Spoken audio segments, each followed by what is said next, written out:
Hello दोस्तों, आज की वीडियो में हम डिस्कस करेंगे सीईटी सीनियर सेकेंडरी लेवल के 11 फरवरी के फर्स्ट शिफ्ट में आए हुए साइंस के क्वेश्चंस और उनके आंसर की के बारे। जैसा कि आप सभी जानते हैं कि चाहे नेशनल लेवल का एग्जाम जैसे SSC CGL, CHSL, CPO, railway, GD, Delhi police या अन्य कोई एग्जाम, या फिर स्टेट लेवल का एग्जाम जैसे पीएससी, पीसीएस या आरपीएससी का कोई एग्जाम, या फिर रीट हो या सीईटी ग्रेजुएट लेवल का एग्जाम हो या सीनियर सेकेंडरी लेवल या अन्य कोई भी प्रतियोगी परीक्षा, विज्ञान विषय से पूछे जाने वाले एक या दो नहीं बल्कि सभी प्रश्न अपनी इसी पुस्तक से हूबहू मिलते हैं। आइए आज फिर उसी की एक झलक देखते हैं और सोल्व करते हैं सीईटी के 11 फरवरी फर्स्ट शिफ्ट के क्वेश्चंस को। यहाँ मैंने कौन सा प्रश्न किस पेज से आया है वो पेज नंबर क्वेश्चन के आगे लिख दिया है।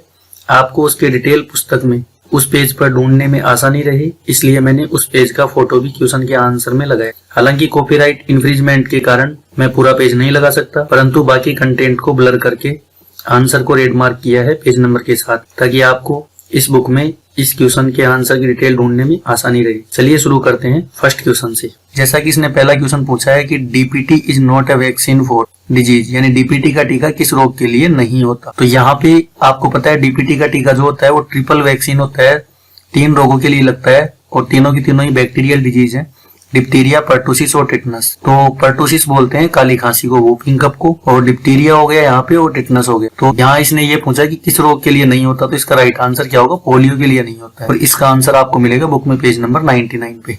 अपना जो नेक्स्ट क्वेश्चन है वो ये है कि यूकैरियोटिक जीवों में गुणसूत्रों का उपयुक्त अध्ययन किस अवस्था में चलता है, यानी कोशिका विभाजन की वो स्टेज पूछ रहा है जिसमें अपन गुणसूत्रों की बेस्ट स्टडी कर सकते हैं। तो आपको पता है सेल डिवीजन की जो मेटाफेज स्टेज होती है उस मेटाफेज स्टेज के अंदर गुणसूत्रों का कंडेंसेशन यानी संघनन सर्वाधिक होता है, जिस कारण से गुणसूत्र मोटे और छोटे दिखाई पड़ते हैं। ये जो अवस्था होती है मेटाफेज, ये गुणसूत्रों के अध्ययन के लिए सबसे बेस्ट मानी जाती है। इसका आंसर आपको मिलेगा पेज नंबर 27 पे। अगला थर्ड क्वेश्चन है ग्रेफाइट में कार्बन परमाणु किसकी परतों के रूप में व्यवस्थित होते हैं। तो यहाँ पे इसका राइट आंसर होगा हेक्सागोनल रिंग्स के रूप में जो होते हैं वो कार्बन परमाणु व्यवस्थित होते हैं ग्रेफाइट के अंदर षटकोणीय वलय के रूप में।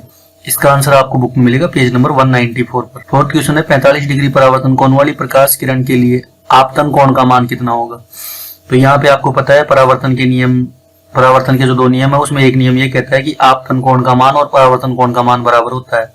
तो यहाँ पूछा कि 45 डिग्री परावर्तन कोण जिसका होगा तो उसके लिए आपतन कोण भी कितना रहा होगा, 45 डिग्री। इसका राइट आंसर होगा 45 डिग्री और इसका आंसर आपको बुक में मिलेगा पेज नंबर 259 पर। पांचवा क्वेश्चन ये है कि एलिफेंटियासिस रोग किसके कारण होता है। एलिफेंटियासिस का मतलब है या हाथी पांव, फील पांव से। तो हाथी पांव रोग जो होता है वो वुचेरेरिया बैंक्रोप्टाई नाम के पैथोजन के कारण होता है, और वुचेरेरिया बैंक्रोप्टाई का जो पैथोजन होता है वो क्यूलेक्स मच्छर इसको ट्रांसमिट करता है। लेकिन यहाँ पे ट्रांसमिशन यानी कि रोग का संचरण किसके कारण होता है, किससे फैलता है, ये नहीं पूछा, ये पूछा है कि रोग किससे होता है।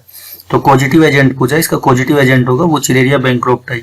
इसका आंसर आपको मिलेगा बुक के अंदर पेज नंबर 97 पर। 6th क्वेश्चन आया है स्पेस टेक्नोलॉजी से। इसमें पूछा है कि उपग्रह गगन को प्रक्षेपित करने का जो मुख्य उद्देश्य क्या उपलब्ध कराना होगा। तो यहाँ पे मुख्य उद्देश्य जो है गगन को प्रक्षेपित करने का, गगन की फुल फॉर्म है जीपीएस एडेड ऑगमेंटेड नेविगेशन, यानी कि यहाँ पे नेविगेशन की बात हो रही है तो वो नेविगेट करेगा। बेसिकली जो एयर ट्रैफिक को नेविगेट करने के लिए भेजा जा रहा है, लेकिन नेविगेशन का मतलब ही होता है पथ प्रदर्शन करना, रास्ता दिखाना। तो यहाँ पे जो होगा इसका राइट आंसर होगा नेविगेशन, क्योंकि बुक के अंदर टेक्नोलॉजी नहीं है। जल्दी अपनी साइंस एंड टेक्नोलॉजी की दूसरी बुक आएगी। फिलहाल इस बुक में केवल physics, chemistry, biology, ecology, environment, atmosphere and basic computer की जानकारी है। तो ये टेक्नोलॉजी का क्वेश्चन है, आपको बुक के अंदर नहीं मिलेगा। चलिए कोई नहीं, नेक्स्ट क्वेश्चन अपन देखते हैं। नेक्स्ट क्वेश्चन है अपना एक खाद्य श्रृंखला में निम्नलिखित में से सर्वाधिक संख्या किसकी होती है। तो जो फूड चेन के अंदर जो मैक्सिमम नंबर में जो ऑर्गेनिज्म पाए जाते हैं उनकी ये बात कर रहा है कि सबसे ज्यादा संख्या में कौन पाए जाते हैं। तो यहाँ पे 4 ऑप्शन है अपने पास में। तो यहाँ पे जैसे डिकम्पोजर है, प्रोड्यूसर है, प्राइमरी कंज्यूमर है और सेकेंडरी कंज्यूमर है, द्वितीयक उपभोक्ता। जैसे कि अपने संख्या के पिरामिड की अगर अपन बात करें तो सर्वाधिक कौन होते हैं, यहाँ पे उत्पादक होते हैं, फिर उससे कम होते हैं प्राइमरी कंज्यूमर, उससे कम सेकेंडरी कंज्यूमर और टॉप कंज्यूमर या टर्सरी कंज्यूमर यहाँ पे सबसे कम देखने को मिलते हैं। लेकिन जब ये मर जाते हैं तो जो इनके अवशेष होते हैं उनको अपघटित करने का काम जो करते हैं उन्हें कहते हैं अपघटक या डिकम्पोजर्स। तो जो ये अपघटक होते हैं ये होते हैं बैक्टीरिया, फंगाई या इत्यादि छोटे छोटे माइट्स वगैरह हो गए।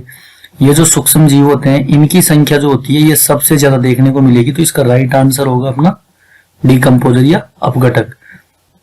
और फूड चेन के बारे में बुक में दिया हुआ है पेज नंबर 140 पर। नेक्स्ट क्वेश्चन है कि निम्न में से कौन सा कोलाइडी तंत्र नहीं। यहाँ पे कोलाइडी तंत्र का जो एग्जांपल होगा वो एक्वस सॉल्यूशन ऑफ यूरिया, यानी यूरिया का जलीय घोल जो होता है वो कोलाइडी तंत्र नहीं होता है। और इसका आंसर आपको बुक में मिलेगा पेज नंबर 165 पे। यहाँ पे कोलाइडी तंत्र के वेरियस एग्जाम्पल्स लिखे हुए हैं। तो कोलाइडी तंत्र की जो बेसिक डिटेल है वो आपको पेज नंबर 165 पर मिलेगी बुक में। नेक्स्ट क्वेश्चन की बात करते हैं कि एक व्यक्ति रंगभेद दोष यानी कि कलर ब्लाइंडनेस से पीड़ित है, उसके लिए निम्न में से कौन सा वाक्य सही है। तो यहाँ पे ये पूछा है कि व्यक्ति रंगीन वस्तुओं को देख पाता है किंतु शाम, तो यहाँ पे ब्लैक व्हाइट की तो कोई बात ही नहीं हो रही है। यहाँ पे रंगीन वस्तुओं को स्पष्ट नहीं देखता, तो यहाँ पे रंगीन वस्तुओं को सभी के लिए नहीं होता है। तीसरा जो होता है कि व्यक्ति कुछ रंगों की श्रेणी में अंतर स्पष्ट नहीं कर पाता, कुछ रंगों की श्रेणी बोल दिया इसने, तो ये इसका राइट आंसर होगा। क्योंकि आपको पता है कि कलर ब्लाइंडनेस एक जेनेटिकल डिजीज है जिसके अंदर व्यक्ति लाल और हरे रंग में, रेड एंड ग्रीन कलर के अंदर अंतर स्पष्ट नहीं कर पाता है। तो ये इसका राइट आंसर होगा और इसका राइट आंसर आपको बुक में मिलेगा पेज नंबर 175 पर। चलिए हमारा 10th क्वेश्चन है बेंजीन का नाइट। तो बेंजीन के नाइट्रेशन में क्या होता है, बेंजीन रिएक्ट करता है कंसंट्रेटेड नाइट्रिक एसिड के साथ में कंसंट्रेटेड सल्फ्यूरिक एसिड की उपस्थिति में। तो इसका ये जो रिएक्शन होती है ये होती है इलेक्ट्रोफिलिक सब्स्टिट्यूशन यानी इलेक्ट्रोफिलिक प्रतिस्थापन अभिक्रिया का उदाहरण है जिसमें नाइट्रोबेंजीन बनता है। और अफसोस के साथ कहना पड़ रहा है कि ये भी उन 2-3 क्वेश्चंस में से है जो बुक से नहीं आए, तो कोई दिक्कत नहीं है, इसका राइट आंसर होगा इलेक्ट्रोफिलिक सब्स्टिट्यूशन। अब हम नेक्स्ट क्वेश्चन देखते हैं। नेक्स्ट क्वेश्चन ये है कि मनुष्य में एंसेफेलाइटिस निम्न में से किस वाहक से स्थानांतरित होता है। यहाँ पे एंसेफेलाइटिस रोग जो होता है जिसे बोलते हैं ब्रेन में सूजन, और ये सूजन एक एंसेफेलाइटिस वायरस के कारण होती है। ये वायरस इंडिया के अंदर देखा जाए तो ये नॉर्थ ईस्ट के राज्यों में जो होता है इसका मुख्य प्रभाव देखा जाता है, जैसे यूपी के गोरखपुर साइड में या उन एरियाज में जो नेपाल बॉर्डर से टच होते हैं बेसिकली।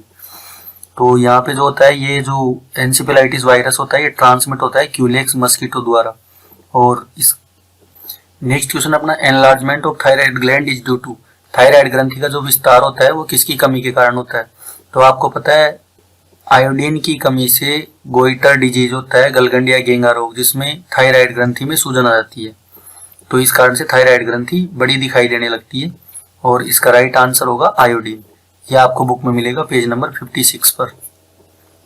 अपना नेक्स्ट क्वेश्चन है निम्नलिखित में से किस धातु का निष्कर्षण केवल विद्युत अपघटन विधि के द्वारा किया जा सकता है। तो यहाँ पे विद्युत अपघटन विधि से जिस धातु का निष्कर्षण होता है वो है एल्यूमिनियम, और इसका आंसर आपको बुक में मिलेगा पेज नंबर 188 पर। चलिए देखते हैं नेक्स्ट क्वेश्चन। नेक्स्ट क्वेश्चन अपना एरिथ्रोब्लास्टोसिस फिटेलिस यानी कि गर्भ रक्ताणु को रक्ता एक रोग है जिसमें RH कारक के कारण बच्चे की मृत्यु हो जाती है। अब यहाँ पे जो है किस बच्चे की मृत्यु होती है, प्रथम बच्चे की मृत्यु होती है या द्वितीय की, तृतीय, चतुर्थ।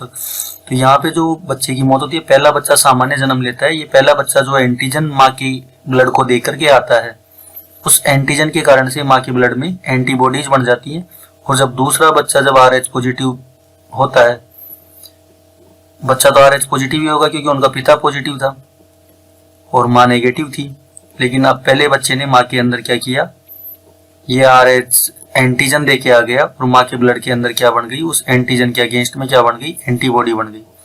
तो जब सेकंड बच्चे की डिलीवरी होगी तो फिर से माँ और बच्चे का थोड़ा सा ब्लड मिक्स होगा, जिस कारण से माँ के ब्लड से एंटीबॉडीज बच्चे के ब्लड में ट्रांसमिट होंगी और बच्चे के ब्लड की क्या हो जाएगी, क्लोटिंग हो जाएगी और सेकंड बच्चे की क्या होगी, मौत हो जाएगी। इसका आंसर आपको मिलेगा बुक के अंदर पेज नंबर 61 पर।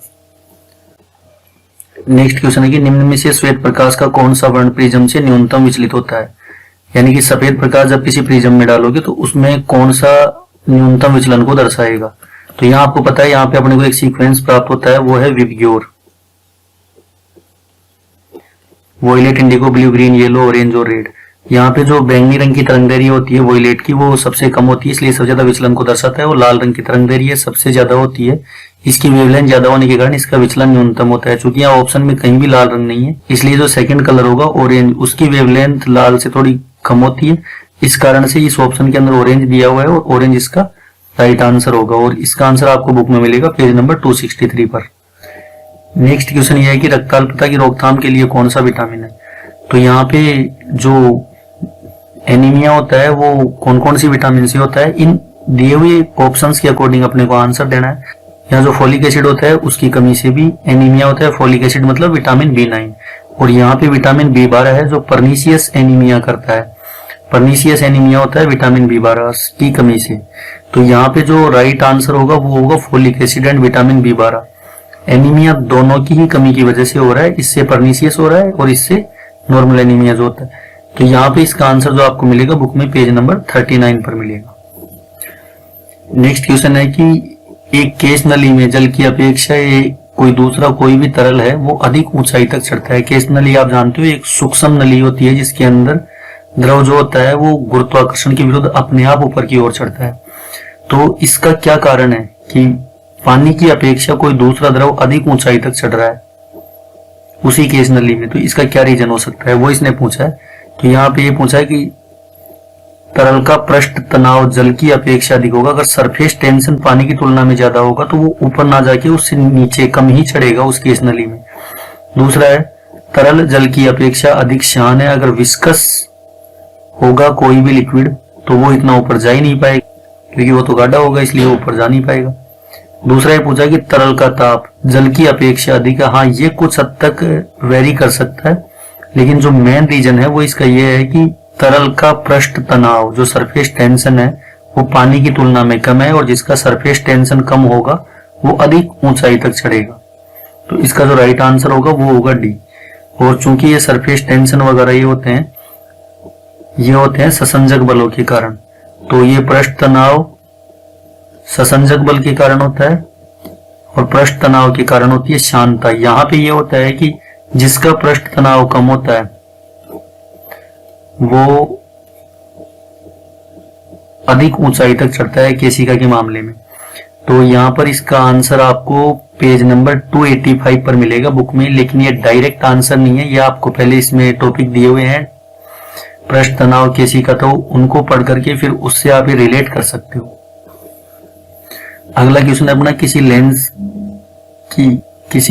की दक्षता निम्न में से किस संबंध से दी जाती है। यानी यहाँ पे लेंस की पावर पूछ रहा है कि पावर ऑफ लेंस कौन से फॉर्मूले से दी जाती है, क्योंकि यहाँ पे दिया है एफ लेंस की फोकस दूरी है। तो इसका जो राइट आंसर होगा वो होगा P = 1/f, यानी फोकस दूरी के व्युत्क्रम को ही लेंस की पावर कहते हैं। इसका आंसर जो होगा वो आपको मिलेगा बुक में पेज नंबर 266 पर। नेक्स्ट क्वेश्चन अपना हेविया ब्रेसिलेंसिस का सामान्य नाम क्या है।